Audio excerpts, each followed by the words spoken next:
watching PowerNation. Today on Music City Trucks, we button up the front end of our K10 square body by dressing it up, getting it ready with some jewelry. We add new electric fans to cool this beast, and then we'll crimp our way to new AC lines. Finally, we hit a local chrome shop and see what they can do to our crusty old bumpers.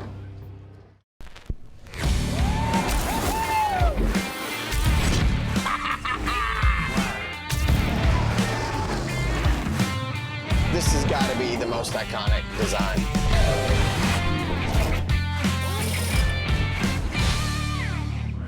Welcome to Music City Trucks. You know how these projects go? You get toward the end and there's only like 10% of the work left to do and it takes you 90% of the time, or at least it feels like it.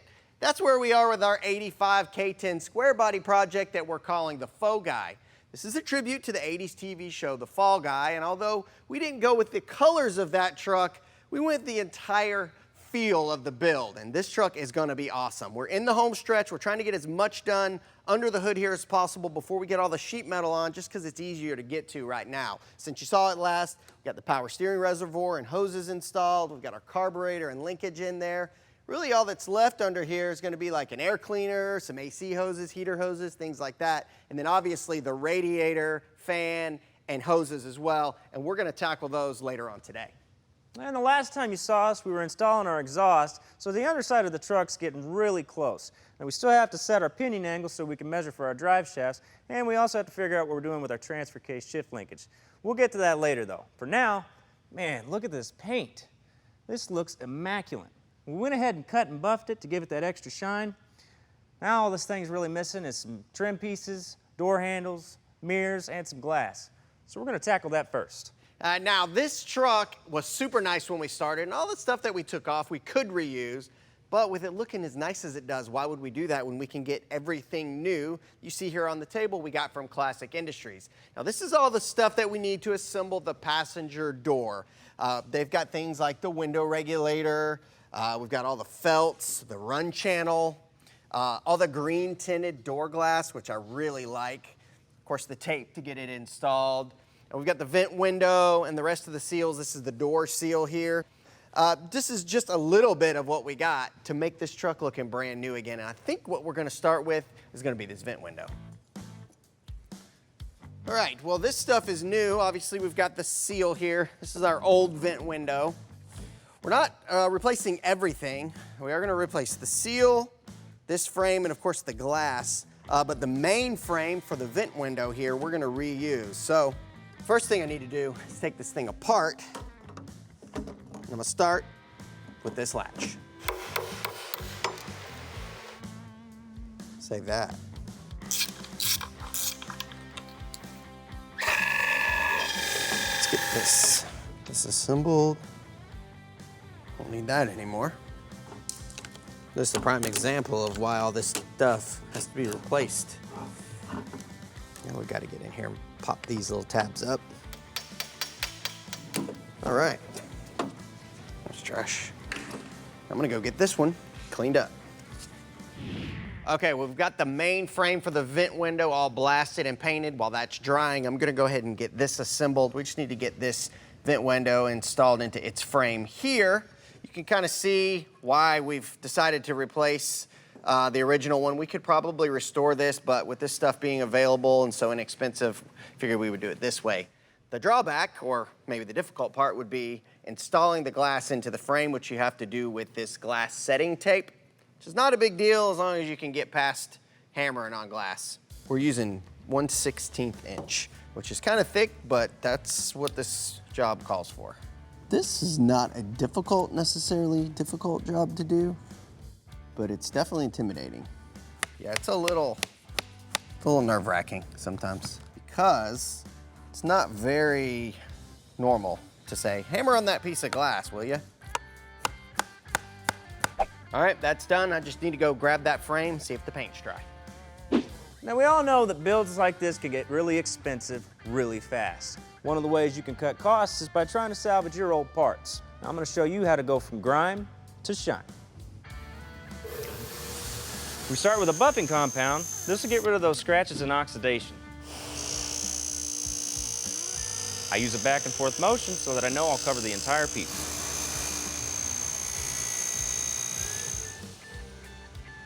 Man, that's one handsome fella. Now I've got the base done, so now I'm gonna go ahead and put the shine on the mirror so we can put it on our truck. Well, we got our frame all cleaned up, looks great. Fresh coat of paint, gonna start assembling. I'm using just some regular mild dish soap here to lube this up, because it's gotta click into that, or clip into that frame. I gotta get this thing seated in this track. It's a tight fit, so we have to get in the groove on one side and then push this side in with the tool. A little bit of pressure, no problem. It's ready for the glass. All right, there was a rivet here originally, but we drilled that out, so I'm actually gonna use some stainless hardware with a lock washer so it doesn't come undone, but also is still able to move.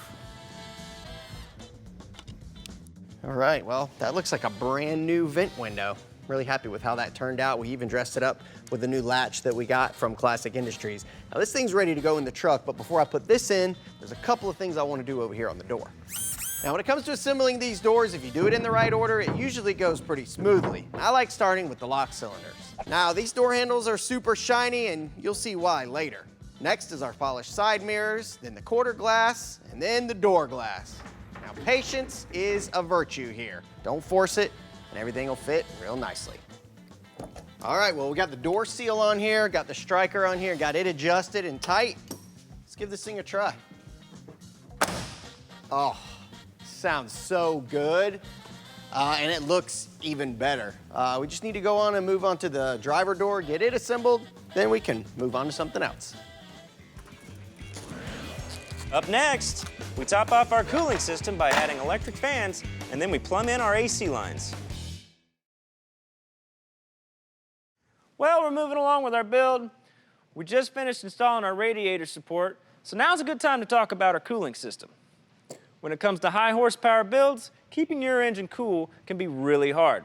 One way we're combating that is with this Frostbite aluminum radiator that we picked up from Holley. Now ours features a 3-row core and is made out of high-quality aircraft aluminum. We also grabbed their high-performance fan shroud kit that features two 14-inch electric fans that flow 2200 CFM. With the curved blades, they run really quiet. This all translates to, we keep our coolant cool so we can keep our engine cooler. Let's go ahead and get this assembled. Now we get to expose this shiny aluminum. I'm gonna line these up at the same time because I like everything to be nice and neat and tidy. Now we gotta mark it.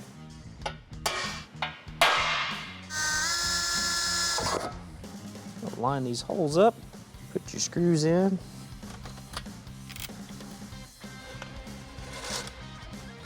Always remember that righty-tighty, lefty-loosey is reversed when you're upside down.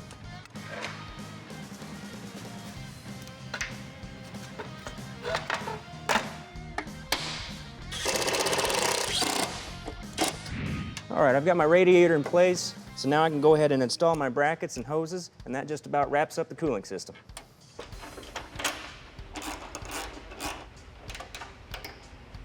Once the radiator's installed, we connect the hoses from the engine side to the radiator. All right, there we go. It's time to do the top side. Now I'm gonna wait until everything's dialed in on the rest of the truck to tighten these clamps down, but for now, I'm gonna move on with the heater hoses. You ready for this thing? Absolutely, I've got all the hardware ready. We add the inner wheel tubs for support. It'll start looking like a truck. We've already got our fittings installed, so now all I have to do is route these hoses back to the firewall in the best way possible. So I'm gonna start with a 3/4 inch hose first, and that's gonna come off the water pump back to the firewall. There we go. Now that looks like that's where that wants to land comfortably, so I'm gonna go ahead and cut that right there.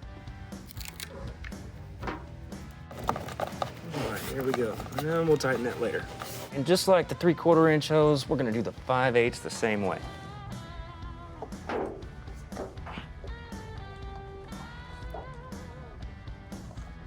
All right, now that we've got that out of the way, we're gonna go ahead and move on to our air conditioning system. And because ours is custom, we do have to make our own hoses. And that's okay because we have everything here to do so. I removed the protective plate and take out these O-rings. So I've replaced the O-rings, now I'll install the manifold. I'm fitting these fittings in first so I can get an idea of how long I need my hoses to be. Our fittings are size 10 fittings, so we've got size 10 hose to do this with. I like that right there. Once you're done, it's best to mark these just in case something moves. Now that hose is ready to crimp. Now this is a manual AC hose crimper. If you don't have one of these, you can probably rent one or get one from a local auto parts store. We actually found ours at Summit Racing. If you do, just remember, don't use an impact on these because it can destroy your crimps.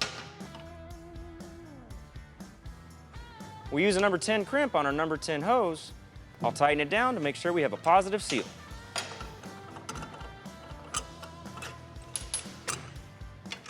Just like that, you've made your first crimp.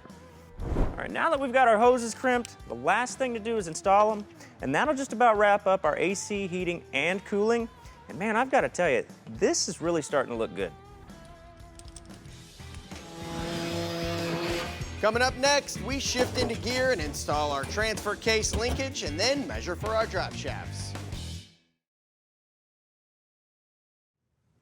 All right, well, we are making some great headway with this truck today. Michael got just about everything under the hood all wrapped up. We do have a couple of little things we'll need to take care of a little later, but we felt comfortable enough to go ahead and put the fenders on and the emblems, and it looks amazing. As you can see, the bed's already on there. We're getting really close, and the truck's looking the way it's gonna look when it's done, but we have a couple of major things we still need to do. One of them is figuring out how we're gonna shift our transfer case, but we've got that solved with this kit right here that we got from JB Custom Fabrication. Now, this is a stainless steel single stick transfer case shifter. They offer just about every kind of shifter for every kind of transfer case and vehicle, everything from Jeeps all the way up to heavy duty trucks, everything in between, and just about every kind of transfer case as well. You basically just pick the shifter you want, which we chose the single stick, and then you tell them which transfer case you have, and then you pick all of your accessories, like we picked this boot here that's got a stainless trim ring. That's like a vinyl boot there. And then we've got the knob for our shifter here that's got our shift pattern for our 241C, which is really cool. And then, of course, all the hardware to get it installed. It's got a heavy-duty cable, no binding or braking or anything with this, super heavy duty. And it's going to be really simple to install. As a matter of fact, Michael's already working on that. Now, since we switched our transfer case, our drop is on the driver's side, so that's given us an opportunity to move our shifter closer to the driver. I've got this block-off plate that I've made that I'm going to use to cover up our old hole, and this template to draw out the lines to cut our new hole. So let's get started.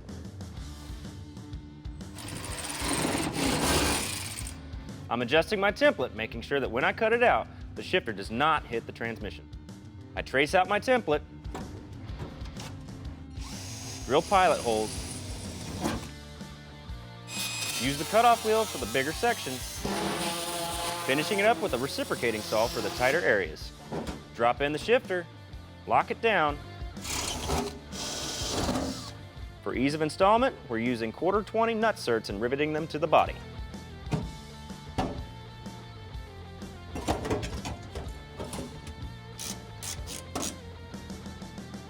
All right, well, we've got the shifter mounted. All we need to do is connect the business end of the cable here to our transfer case, and we're gonna do that with this little bit of hardware we've got here. We're gonna start with this bracket right here that's gonna mount to our transfer case adapter. We'll get the bracket installed onto the adapter, followed by the lever, and then the cable goes through the hole in the bracket. And washer. Then the rod end can be installed onto the cable and then attached to the lever. With a few adjustments, we're ready to lock it down. Looks like that might work. Well, we've got the weight of the vehicle sitting on the suspension. It's sitting at ride height. And now it's time to measure for some drive shafts. We need to take a few different measurements, including pinion angle. So we've got 10 at the rear, drive line angle, and 7 here. That means there's only 3 degrees difference in those two, which is good. Drive shaft length. So I'm going to be in the center of the output shaft to the center of this 54 7/8. U-joint length and cap diameter. And that should be everything that we need to order our rear drive shaft. Now all I need to do is go to the front, do the same thing. Next, one of the top chrome shops in the country is right in our backyard. Wait till you see the results. They are amazing. Well, I had to make a special trip up here to Portland, Tennessee because I'm dropping off the bumpers for Faux Guy to be chrome plated at Advanced Plating. Now, this is their new facility. Well, new to me. I haven't been here before. They've been here about 3 years since their place burned in Nashville. And I hear this place is pretty state-of-the-art. Let's check it out.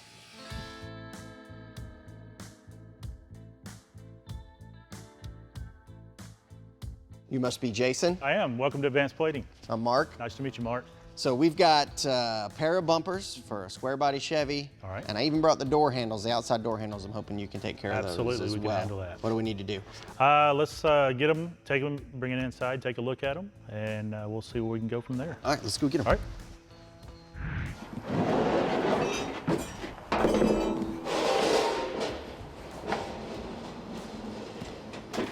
So what do you think?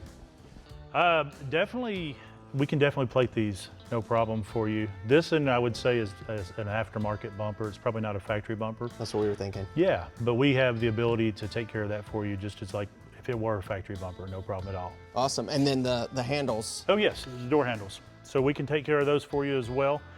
Advanced Plating has been around since 1962, but it wasn't until the late 80s when the ownership switched hands. With Steve Tracy's love for hot rods, it simply proved that this was the best decision to make. I had a neighbor that took me to a car show and got out there and fell in love with hot rods. Through high school, I worked at electroplating companies. I actually went to school for accounting, but my true love was hot rods. And I had an opportunity to come to Nashville in '85 and become part of Advanced Plating. So I've been operating the company for 36 years, myself and my wife.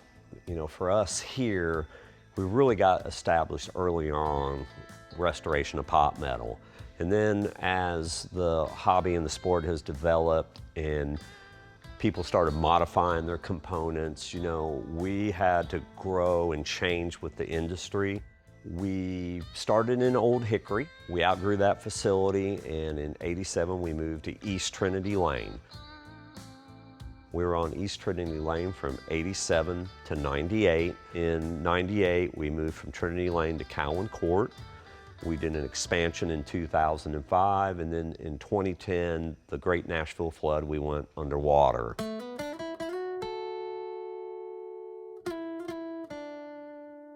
So that particular event, we were closed for 4 months. Gave us an opportunity to update it. We had been in that facility at that point for 12 years.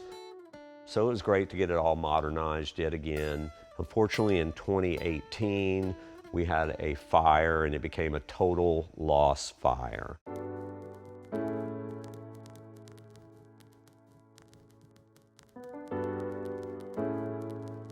After being in Nashville at that point for 55 years, I just really felt I needed to stay in Nashville, but it wasn't in the cards for us. And we found this location in Portland. It was a pretty dilapidated building, but it had big water and big electric in it.